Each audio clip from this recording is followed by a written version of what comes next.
Bienvenidos a La Celda, Voces de Libertad, un podcast que cree en las segundas oportunidades para las personas que han estado tras las rejas. Soy Joana Bahamón y desde hace 10 años en la Fundación Acción Interna trabajamos por mejorar las condiciones de vida de la población carcelaria y pospenada de Colombia. Jamás, yo nunca me eché la culpa. Primero porque yo no soy culpable. En un momento llegué a pensar, yo dije, si hubiese conocido el sistema judicial, hasta de pronto por no quedarme tanto tiempo como me quedé allá en la modelo, hubiera sido mejor echarme la culpa.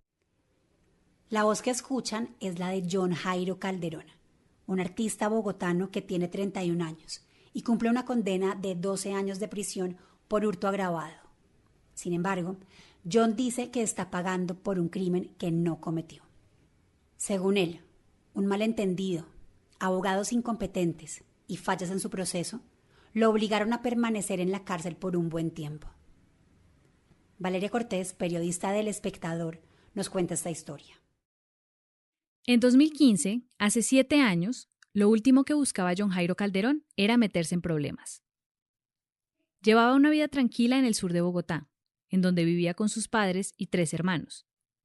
En ese entonces, una de sus mayores pasiones era el dibujo. Entonces me gustaba el tema de las artes, todo lo que tiene que ver con el dibujo. Hice un técnico de diseño gráfico, entonces pues yo como que me dedicaba a eso unos ratos, otros ratos tenía un trabajo común, corriente, y de vez en cuando pues me contrataban para hacer cositas ahí chiquitas de diseño. Pues yo me dedicaba a eso, a tener una vida normal, a hacer ejercicio.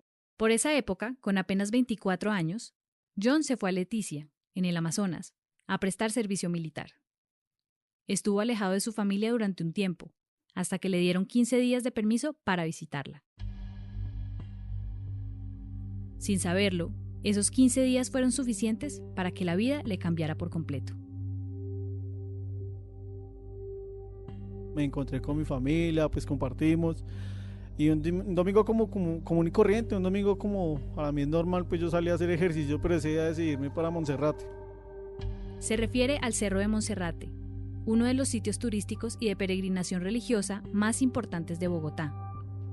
Esa vez, John decidió subir por uno de los caminos alternos que hay en el bosque, una vía bastante insegura y poco concurrida. Yo dije, vamos a hacer deporte. Entonces pues me fui caminando, me fui todo al sector del Parque Nacional y pues crucé y empecé a subir por la parte del sendero de Monserrate. Hoy en día pienso que fue un poquito imprudente de mi parte, porque sí me han dicho que esa zona era como peligrosa. Pero pues yo no acaté, yo me metí allá, empecé a caminar.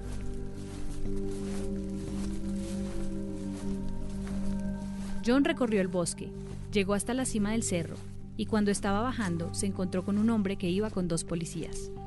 Bajando fue que llegó un tipo con dos guardianes, con 2 policías del GOES y me dijeron, este man fue el que nos robó. Y una vez me apresaron, no me dejaron hablar.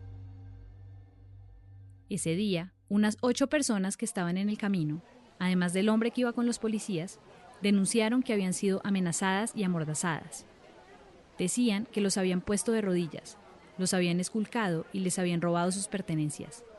Realmente pues a mí me vincularon fue que es lo más bobo del mundo, y es que ellos decían que una de las personas estaba tatuada. Yo tengo unos tatuajes en mi brazo izquierdo y decían que esa era una de las señales y preciso pues yo estaba ahí. Según John, los agentes le preguntaron por el resto de implicados y por un hombre que se hacía llamar Quemado, que andaba robando por los alrededores de Monserrate. Él les dijo que no lo conocía y que no tenía nada que ver con el atraco, pero tampoco ayudó el hecho de que John andaba con 2 celulares. Yo iba con una mochila y 2 celulares, con mi celular y el celular de mi mamá. Pues porque ella tenía cámara, en ese entonces yo no tenía buen celular, yo le dije, yo quiero sacar unas fotos, entonces préstame su celular. Y me lo llevé y pues normal. Los policías lo arrestaron a él y a otro hombre que también estaba en esa zona. Lo único que sé es que yo me quedé callado, yo no dije nada, yo me quedé callado, yo estaba totalmente sorprendido, a mí las palabras ese día se me acabaron.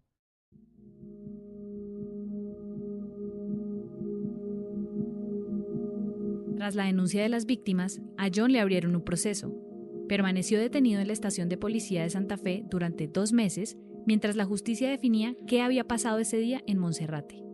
Según John, los objetos robados nunca aparecieron. por lo que lo capturaron solo basándose en testimonios vagos. Mientras tanto, su familia tuvo que rebuscar plata que no tenía para pagar abogados y conseguir pruebas, pues a John lo señalaban de ser un ladrón habitual en el cerro. Que llevaba 4 meses delinquiendo en un cerro de Monserrate, cuando él llevaba ya 4 meses prácticamente en Amazonas, prestando servicio militar. Él era en Amazonas. Ella es Nancy Rojas, la madre de John.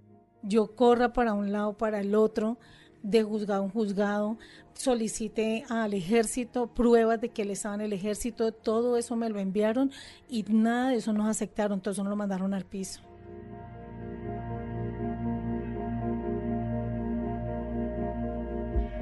Nancy se dedicaba al hogar, mientras que Jairo Calderón, el padre de John, trabajaba en una procesadora de alimentos. El esfuerzo económico y el desgaste mental del proceso judicial los afectó a todos. Yo llorando, yo sola, sin compañía ni mi esposo, ni mis hijos, porque ellos trabajando, porque si ellos iban conmigo, pues no podían trabajar. Y yo llorando allá, y la juez me decía, cállese señora, por favor, no llore. Entonces yo le dije, pues no va a llorar, es mi hijo el que está acá. Pero nada sirvió para comprobar la inocencia de John. En el camino a Monserrate, donde lo capturaron, no había cámaras que demostraran quién era el ladrón. Además, 2 patrulleros testificaron en su contra. Según John, los uniformados se ensañaron con él y mintieron, pues los conoció en el CAI, cuando ya lo habían capturado, y no antes, como ellos aseguraban. El caso no pintaba bien, y su primer abogado le aconsejó que se declarara culpable. Antes de que yo de pronto contratáramos los servicios de un abogado privado, me cogí un abogado de oficio y él miró el proceso y me dijo, échese la culpa. Le toca mínimo 3 años. Pues apenas se me dijo eso, pues yo me eché para atrás. Le dije, ¿cómo le ocurre que yo me eche la culpa? No sé qué le pasa. Yo le dije, me dijo, hermano, échese la culpa, 3 años y ya, eso no le queda tan pesado como si usted fuera a juicio. A su madre tampoco le gustaba esa opción. Y yo pero le dije a él, hijo, nos vamos con toda y usted no se va a echar la culpa de lo que no hizo. Uno es responsable de lo que uno hace, pero de lo que no, no. A pesar de los esfuerzos de su familia, los abogados que contrataron no fueron efectivos y las pruebas que reunieron tampoco fueron suficientes. El primer abogado nos robó. Fue a la estación de Santa Fe, nos entrevistó y nos robó porque se perdieron 2 millones de pesos que se le dio. Entonces yo realmente ya estaba muy decepcionado. Después se consiguió otro y el man empezó a ir, a estar constante y pues nada, pues después también se perdió ya cuando vio que me condenaron.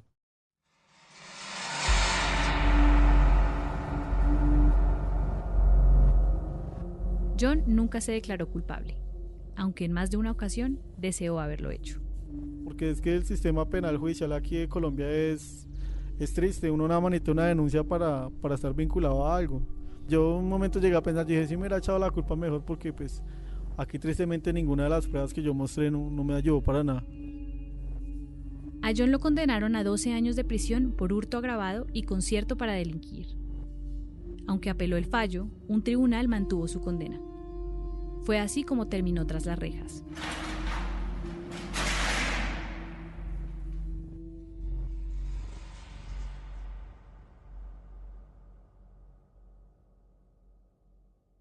John tenía 24 años cuando entró a La Modelo, la segunda cárcel más grande de Bogotá.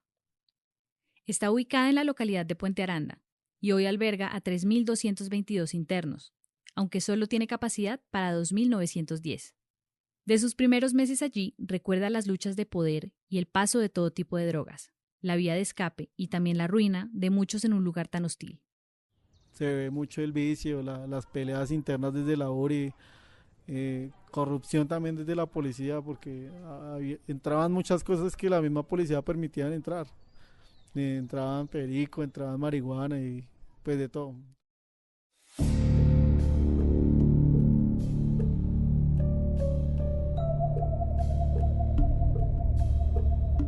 Cuando llegué al patio me cogieron 2 tipos, que era el Pluma y el Pluma es el duro del patio y la segunda, como el segundo al mando. Me preguntaron que yo por qué venía, que cuáles eran mis intenciones en ese patio, que si yo venía... Yo les dije, yo vengo aquí a a solucionar mi problema, yo no vengo a más, porque hay mucha gente que pronto llega a los patios a buscar el poder, entonces allá todos se pelean el poder, porque el poder es plata, en últimas es plata, es tener ingresos en la cárcel. Con ayuda de su familia, que se tuvo que apretar bastante el cinturón, John fue uno de los, entre comillas, afortunados que pudo comprar una celda y tener cierta privacidad. Un privilegio al que no todos acceden en las cárceles colombianas por el hacinamiento. Hay gente que vive en los pasillos, no tienen recursos, y pues para uno tener comodidad allá hay que tener recursos, hay que tener dinero. Entonces hay mucha gente que en los pasillos dormían, todo el mundo pasando por encima de ellos, con los pies mojados, mojando las cobijas. El olor a cigarrillo, el olor a humo.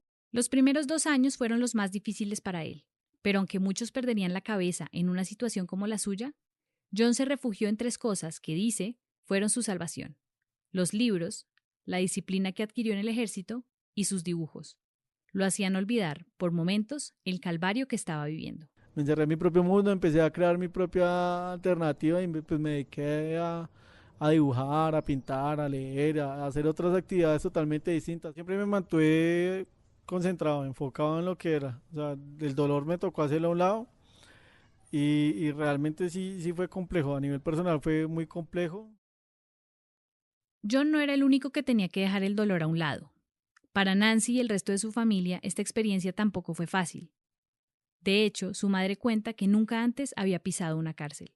La vida de nosotros cambió totalmente, económicamente, en la salud también, empeoramos en la salud y fue muy duro porque nos tocó hacer muchas cosas, ir a los bancos, pedir plata prestada y debido a eso, pues económicamente, tenaz la situación.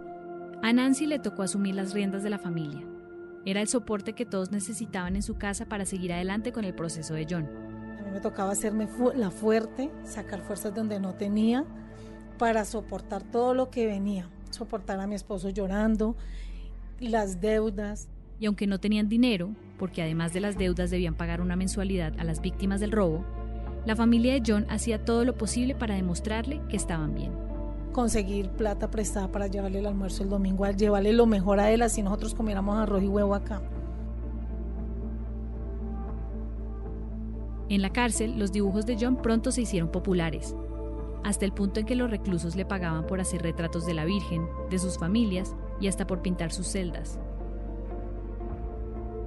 Me decían, por lo menos, yo quiero que mi hija, mi esposa y a mis hijos los dibujaba y me pagaban, y de pronto yo con eso tenía para mis cosas entre semana, que una gaseosa, una tarjeta para llamar a la casa. Mi hijo se enfocó en su pintura, en dibujar, hacer una cosa, otra, y siempre me lo respetaron, gracias a Dios. Nunca se me metieron con él dentro de la cárcel, nunca. Ahí sí, como dice el cuento, el delincuente sabe quién es delincuente, y sabían que el pelado no lo era. Todos los internos pueden redimir su pena, bien sea trabajando, estudiando o liderando actividades de derechos humanos. Por eso, John le apostó a la educación.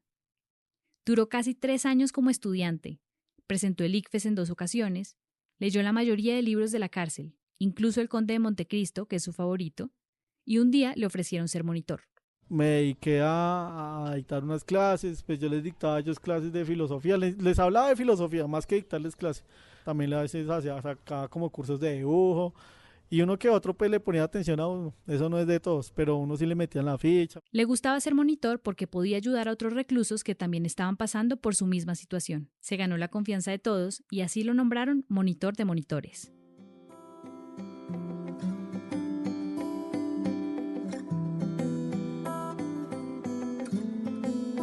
Un día lo metieron a un curso de diseño y ahí fue donde conoció a Joana Bamón, que estaba buscando a internos interesados en un nuevo proyecto de resocialización de la Fundación Acción Interna. Yo había visto a Joana haciendo una entrevista por el programa de J. Mario y ella hablaba de que iba a la cárcel. Y yo decía, esa vaina no le pasa a uno, o sea, yo pensaba, eso no le pasa a cualquiera. El proyecto buscaba que los internos pudieran aprender herramientas en temas de diseño y marketing para prestar asesorías publicitarias a empresas y personas. Así, no solamente establecían vínculos con la población exterior, sino que también aprendían habilidades que les podrían servir cuando recuperaran su libertad. El proyecto, que era único en su tipo, ofreció un diplomado en comunicación y publicidad con la Universidad Sergio Arboleda a un grupo pequeño de reclusos, entre ellos a John. Y yo limitaba la publicidad a un afiche y ya. Yo decía un afiche que tenga la información del producto y ya. Yo pensaba que eso era la publicidad cuando realmente conocí la publicidad de otra manera. John y otros 24 internos se formaron con las mejores agencias del país. Recibieron talleres de firmas como Mullenlow, McCann y The Juju, entre otras. Aprendieron a crear campañas y estrategias publicitarias y se especializaron en temas de marketing digital y uso de redes sociales con Facebook y Google. Realmente fue muy chévere, fue muy constructivo para nosotros ver el proceso que se lleva para de pronto crear un concepto publicitario, cómo crear un póster, cómo crear de pronto estrategias para comunicar. Entonces fue muy interesante. 8 meses después, John y otros 6 compañeros se graduaron del diplomado y comenzaron a diseñar campañas en agencia interna, la primera agencia de publicidad en Colombia que funcionaba desde una cárcel, y quizá la única en el mundo.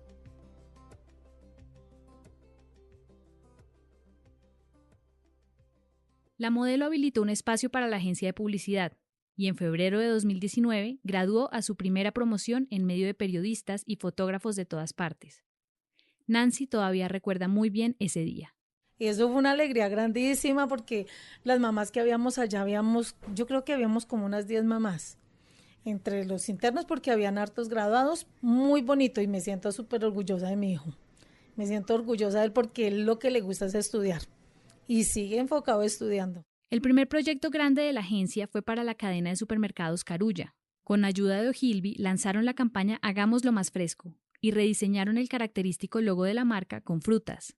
La campaña fue un éxito, tanto así que reconocidos bancos y marcas de cerveza quisieron solicitar asesorías de la agencia, pero con la llegada de la pandemia, todo se detuvo.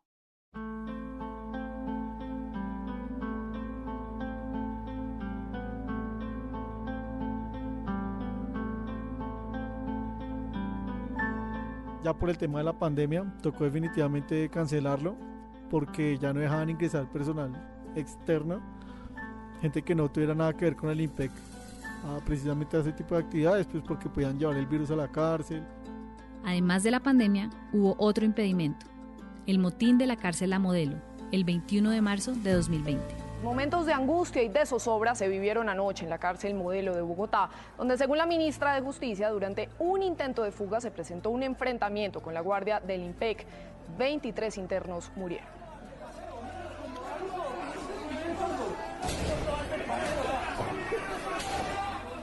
Esa vez, varios presos coordinaron un cacerolazo para protestar por el hacinamiento y las pésimas condiciones de salubridad, que podían empeorar con la llegada del COVID-19.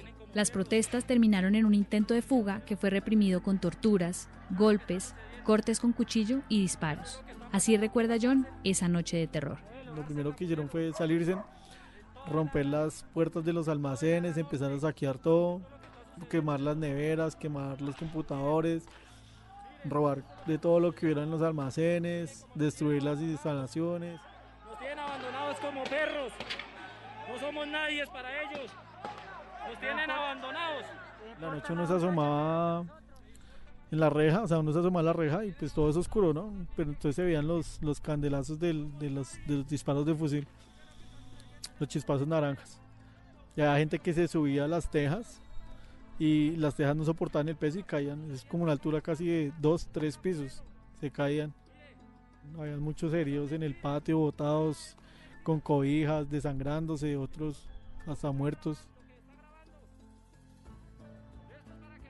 John se quedó en su celda con un amigo, y aunque tuvo la oportunidad de volarse, no lo hizo. Estaba a semanas de que le dieran prisión domiciliaria. Yo traté de manejarlo de la manera más calmada posible, pues yo pensé en mí y en mi familia. Hasta yo pensaba en qué momento podía rebotar un disparo de esos hacia la parte donde yo estaba. El edificio donde yo estaba, pues no se incendió, pero el pasillo central sí se incendió. Y todo eso se llenó de humo y nos asfixiamos. Viendo en este momento una Modelo, vea, solo muertos, nos están matando a los remanos, no nos quieren dar salida, no hay comida, no hay nada. El motín terminó en masacre. Los enfrentamientos entre internos y guardias dejaron 24 muertos y más de 90 heridos. La ONG Human Rights Watch denunció que por lo menos 14 de las muertes habrían sido homicidios intencionales y 3 dragoneantes fueron detenidos y acusados de tortura. Fue, sin duda, una de las peores tragedias registradas en una cárcel colombiana. Se estaba hablando de que el virus se iba a meter a la cárcel, no sabíamos cómo se iba a comportar. No estoy justificando lo que pasó, pero siento que eso se presentó fue porque precisamente no le dieron un debido cuidado a eso. Después del motín, las cosas cambiaron. Las actividades de redención se cancelaron, se limitaron las visitas y el régimen era distinto. Ya no se metían a contar los 2 o 3 guardianes que se metían a contar normalmente, sino se metía todo un operativo de guardianes a contarnos. Hasta el final, casi 30, 40 guardianes para contar a todos los internos. El motín, la pandemia, las interminables requisas y la idea de que todavía le quedaban años de condena hicieron mella en la paciencia de John. Ya habían pasado 5 años desde su captura, e incluso para ese entonces ya habían capturado a alias Quemado, el terror de Monserrate, uno de los buscados por el atraco. Cuando mi hijo tenía 1 año de estar allá, al año cogieron la persona que delinquía arriba en Monserrate. A él lo cogieron allá, él no sé en qué cárcel está. Si esa persona cayó allá, y entonces yo le dije, no, pues yo voy, averiguo a la cárcel donde esté y yo voy y hablo con ese señor. Yo voy y hablo por mi hijo, yo soy capaz de hablar. Entonces el abogado me decía, no, señora Nancy, no lo haga, porque no sabemos qué tipo de persona sea y la coja a amenazarla. Nancy dice que no buscó a alias Quemado por miedo, pero para mayo de 2020 ya nada de eso importaba. A John solo le quedaba esperar. Yo ya estaba cansado de todo, yo ya estaba agotadísimo. Yo decía, ¿cuándo se va a acabar esta tortura? Yo ya para mí era todo tortura, ya la calma ya la había perdido. O más que perder la calma, había perdido como esa paciencia. Su sufrimiento terminó el 1 de mayo de 2020, cuando regresó a su hogar a terminar su condena. Yo salí el viernes 1 de mayo y nadie sabía. Entonces solamente sabía mi mamá, pues la sorpresa fue para mi hermana, para mis hermanos también que llegaron esa noche, unos amigos también llegaron a acompañarme. Al otro día pues mi papá estaba allá y yo le salí de sorpresa y el señor me puso a llorar. Nosotros duramos 2 años. Mi esposo, hasta que mi hijo no salió de la cárcel con su domiciliaria, no dejó de llorar. Mi esposo estaba contentísimo de verlo acá. Dijo, Nancy, se nos acabó este martirio, esta tristeza. Dijo, ahorita seguir aquí adelante. John por fin pudo abrazar a su familia sin los barrotes de la cárcel. Y su alegría fue mayor cuando 2 días después, el 3 de mayo, nació su sobrina.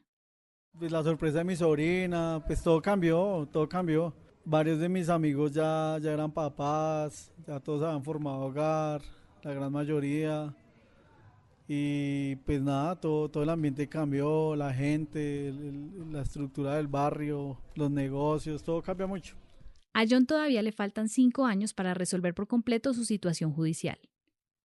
Desde que salió de la modelo, pinta y diseña en la casa de sus padres, pero dice que le gustaría dedicarse a enseñar artes plásticas y a vivir de sus habilidades. Yo no guardo rencor, yo creo que eso son piedras o cosas que uno no tiene que cargar. Y hasta el día de hoy yo no cargo con ningún rencor. Yo ya le di vuelta a la página, estoy escribiendo una nueva parte de la historia y no, ya lo reflexioné allá y ahorita pues estoy poniendo en práctica lo aprendido. Con el tema de las segundas oportunidades, pienso que sí existen y se pueden dar, pero la mejor oportunidad, la mejor segunda oportunidad que se puede dar uno en la vida es creer uno mismo en uno. Pienso que esas oportunidades que son difíciles, las que más lo hunden a uno en la vida, lo que lo llevan a tocar uno a fondo, son las oportunidades para salir victorioso. Aunque ahora tiene casa por cárcel, desde hace meses John Calderón tiene derecho a estar en libertad condicional. Esto le permitiría salir de su casa y trabajar formalmente. Sin embargo, el juzgado que tiene su proceso ha dilatado este beneficio y no contesta sus correos. Aunque ha sabido levantarse de cada caída, su historia parece ser la de alguien a quien el sistema judicial le falló de principio a fin.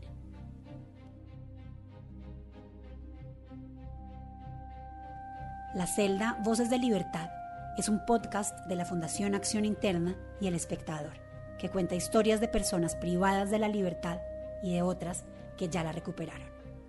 La producción de este capítulo estuvo a cargo de Nicolás Martínez Durán. La investigación y escritura la hicieron María Hernández, Valeria Cortés y Harold Rodríguez. César Giraldo editó esta historia. Esta segunda temporada la componen 6 historias que podrán escuchar en las plataformas de audio de El Espectador y en la página web de la Fundación Acción Interna. Los espero en el próximo capítulo.